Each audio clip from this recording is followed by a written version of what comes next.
오늘은 성비오 10세 교황님 기념일이 되겠습니다. 성비오 10세 교황님은 257대 교황님이십니다. 1903년 8월 4일에 교황좌에 오르셨고 1914년 8월 20일에 선종을 하셨습니다. 11년 동안에 우리 가톨릭 교회의 최고 수장으로서 우리 교회를 이끄시고 다스리셨죠. 성비오 10세 교황님은 선임 교황이셨던 레오 13세 교황님을 이어서 새 교황으로 즉위하셨습니다. 성비오 10세 교황님은 우리 인류사의 가장 위대하고 불안정한 시기였던 바로 20세기 초에 교황에 선출되셨고 이 격동의 세월을 교황직을 수행을 하셨죠. 그래서 오늘은 성비오 10세 교황님의 생애와 업적 그리고 우리가 삶과 영성을 좀 해보면서 성인의 삶을 다 함께 묵상하고 또 그분의 덕을 또 함께 본받는 그런 시간을 가져봤으면 합니다. 교황님은 1853년 6월 2일 이태리의 리에스의 작은 마을에서 출생을 하셨습니다.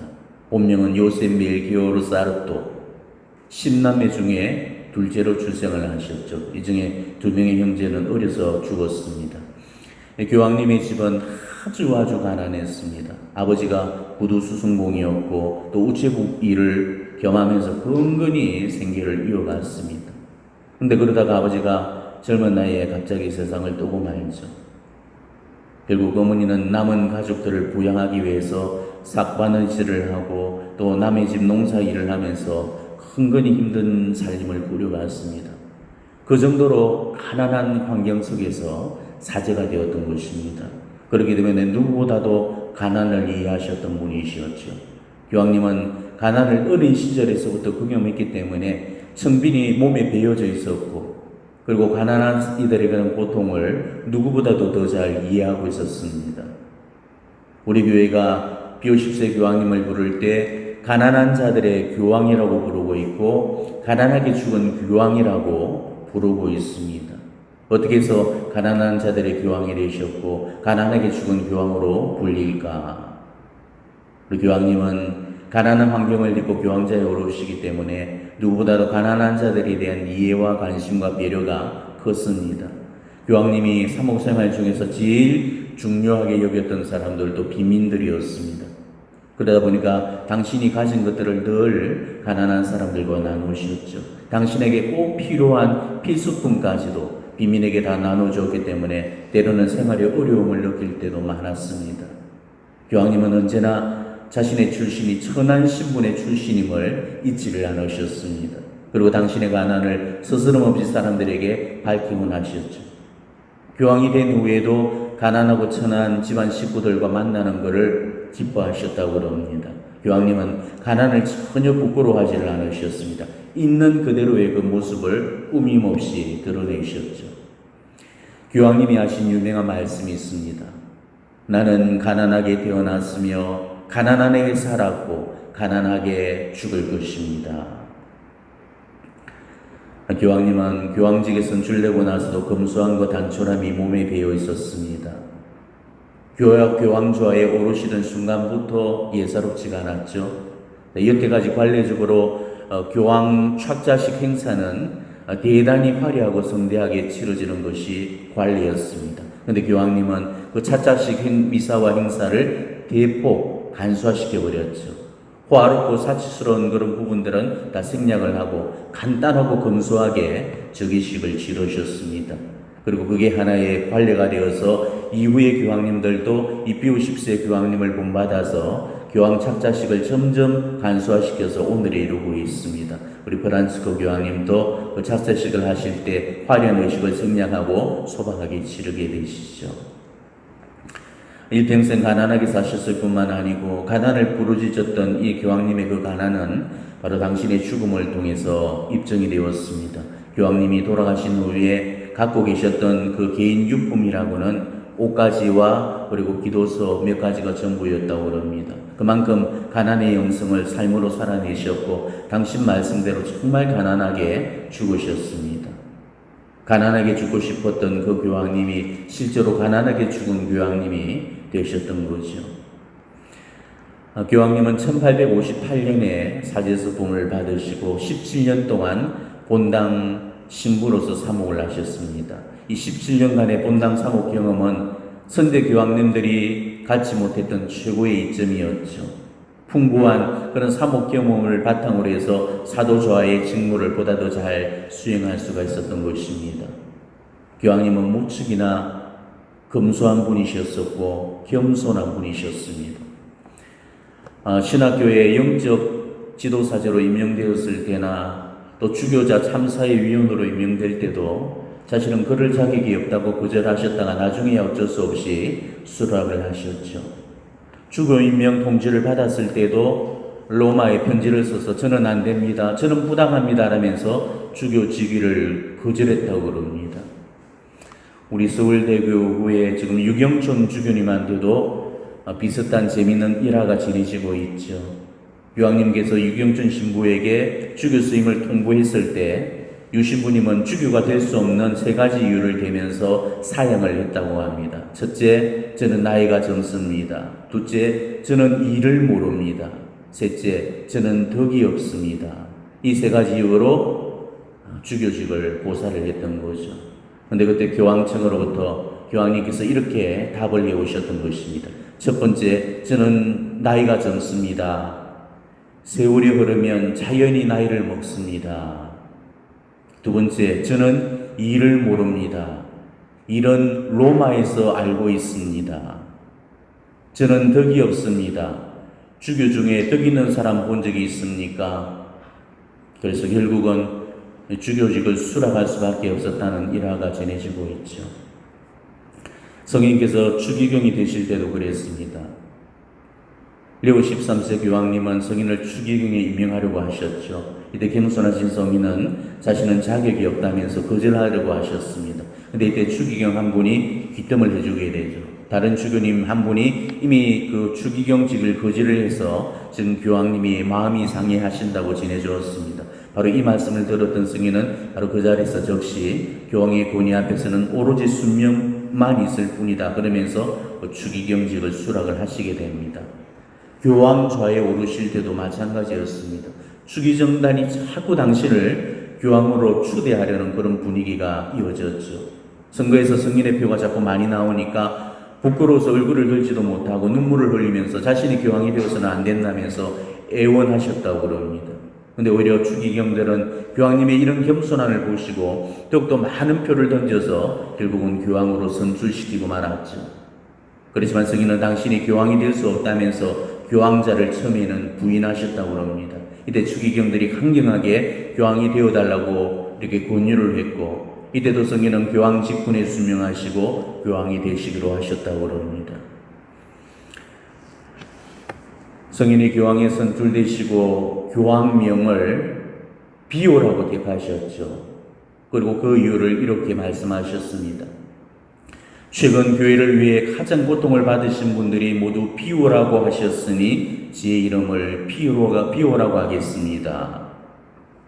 바로 이 말씀 속에는 교황 직분을 험난한 고난의 길 속에서 그루시겠다는 의지가 담겨 있고 또 열심하고 신심 깊게 이 교황 직무를 수행하시겠다는 의미가 그 안에 내포가 되어 있었던 거죠.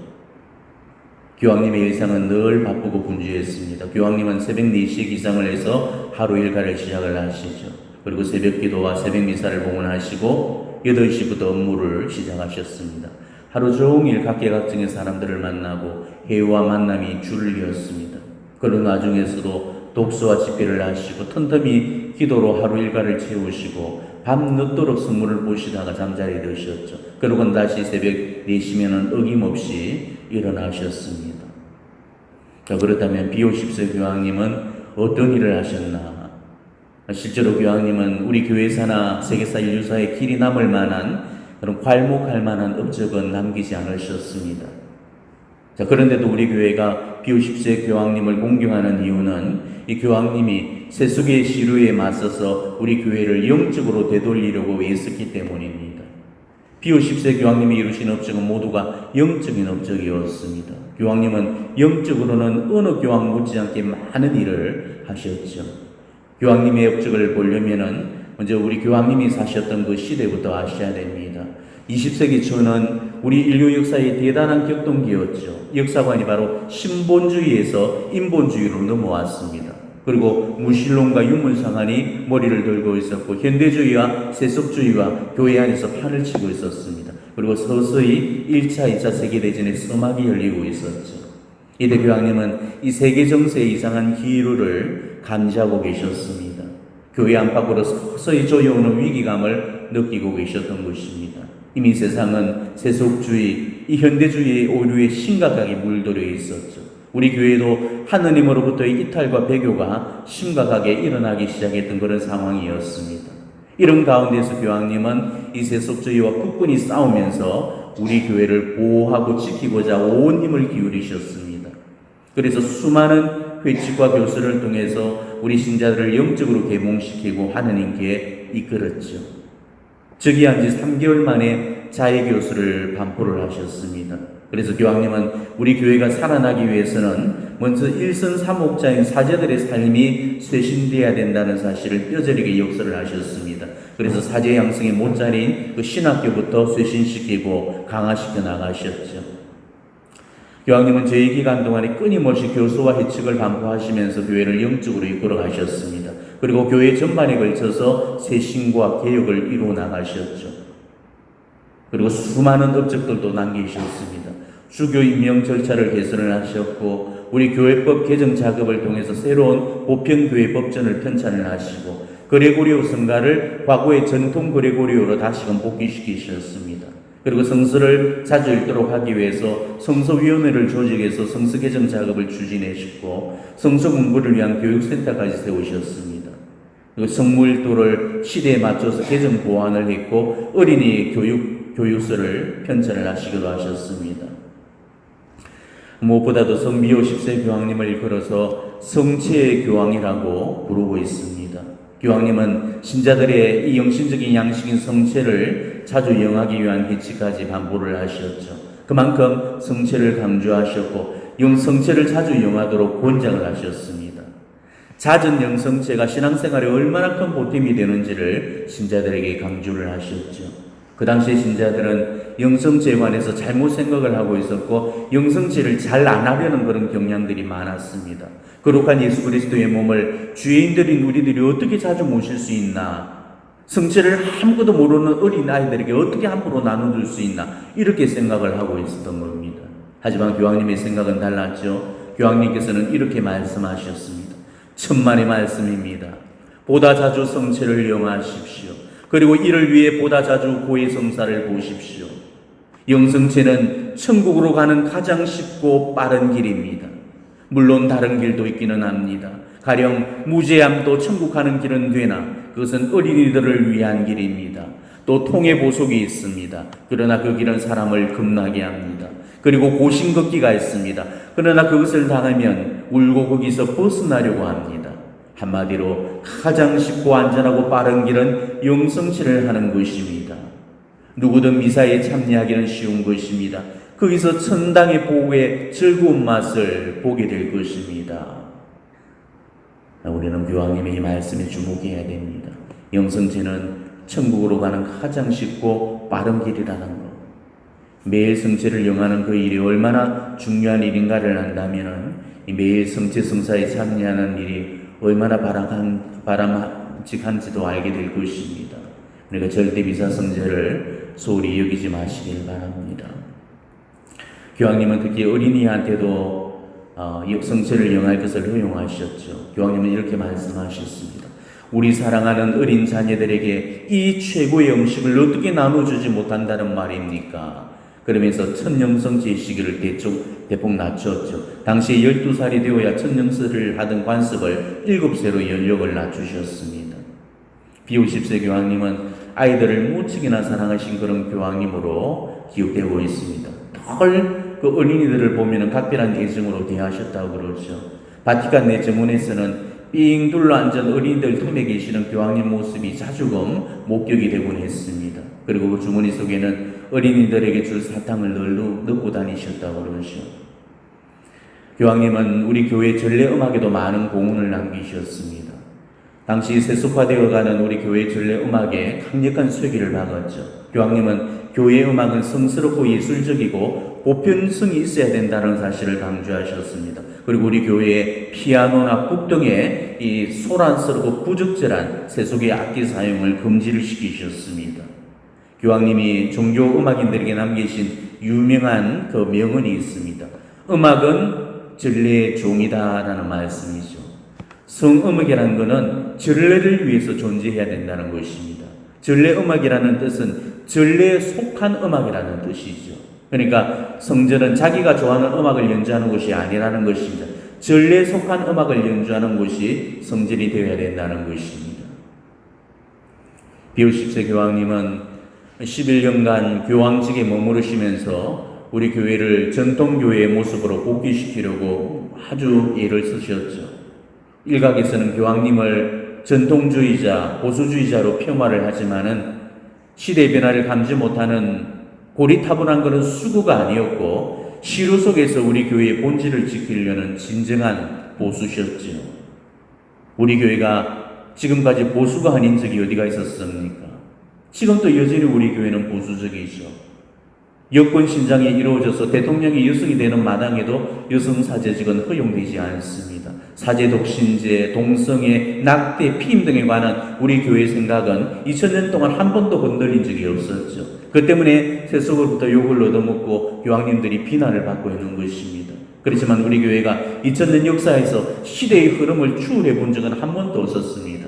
제2차 바티칸 공의회도 대단히 진보적인 공의회라고는 말을 하지만은 그때도 세속 실효는 우리 교회를 앞지르고 있었습니다. 왜 그렇습니까? 진리는 변하지 않기 때문이죠. 그래서 변화를 희망하는 사람들 편에서는 고리타분한 그런 보수로 비춰질 수밖에 없는 것입니다. 그렇지만 교회가 시대 흐름에 발맞춘다는 미명하에 이 본질을 타협하거나 양보해서는 안 되는 것입니다. 진리는 절대 타협의 대상이 아닙니다. 어떠한 경우에서도 양보되어서는 안 되는 거죠. 이게 우리 교황님의 신념이었고 지론이었습니다. 가톨릭 교회의 수장인 교황님은 진리의 보루이시고 복음의 파수꾼이십니다. 거짓과 오류와 이단이 난무하는 시대에 이 진리의 불을 밝히고 인류를 하나님께로 이끄는 분이시죠.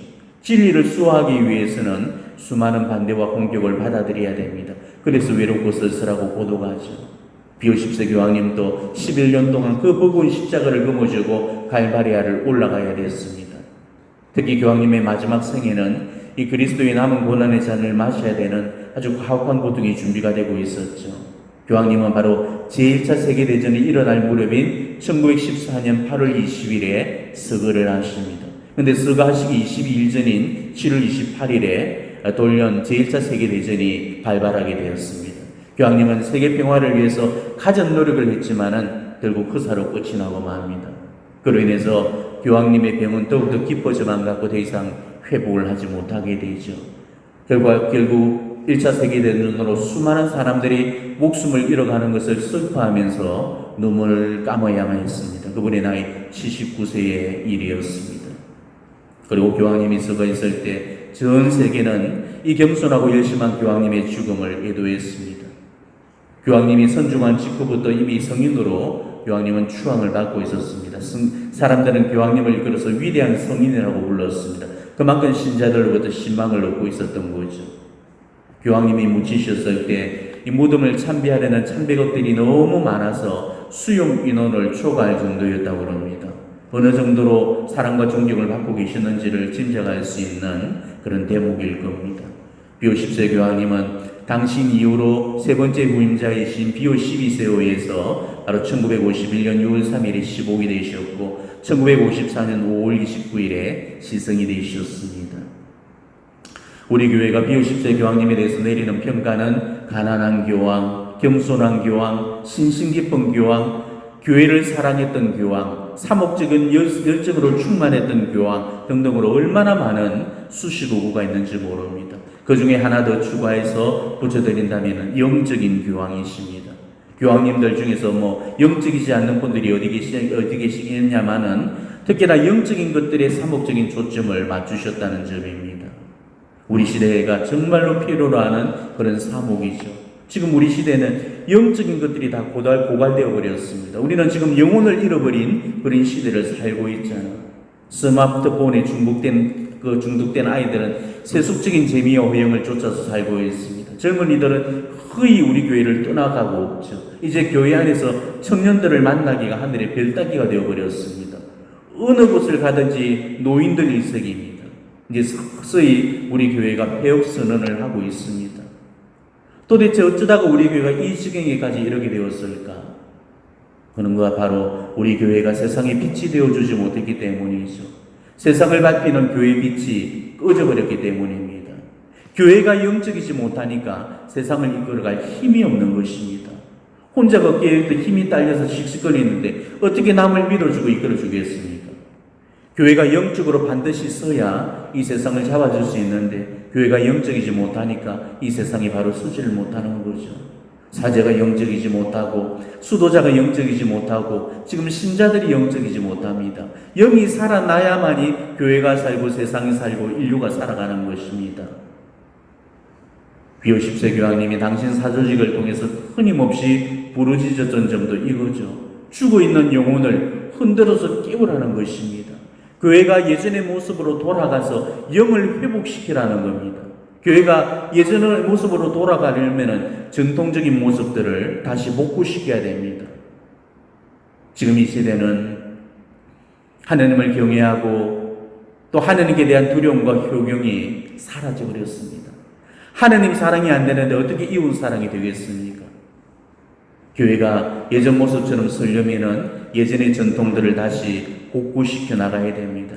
장엄하게 성체를 다시 현시해야 되고 공적인 공경을 더 자주 해야 되고 지존하신 성체대전에 무릎을 꿇는 연습부터 다시 시작해야 됩니다. 성당마다 뜯어낸 장개털을 다시 달아야 됩니다. 거룩함을 회복하려면은 우리는 예전의 전통들을 다시금 고수해야 됩니다. 거룩함을 회복하기만 하면 우리 교회는 회복이 됩니다. 교회가 지금 거룩함을 잃어버리기 때문에 이 모양 이 꼴인 거죠. 오늘 특별히 주기를 맞이하신 비오 10세 교황님께 정말 거룩함을 잃어가고 있는 우리 교회에 도움과 정부를 청했으면 합니다. 우리 교회에 성령께서 다시 강림하셔서 이 거룩함을 회복시키는 이 신앙 회복 운동이 일어나서 우리 교회가 세상의 어둠 속에서 우뚝 솟아나서 빛의 역할을 할 수 있도록 오늘 교황님께 특별한 지향을 갖고 기도해 주시기를 바랍니다. 아멘.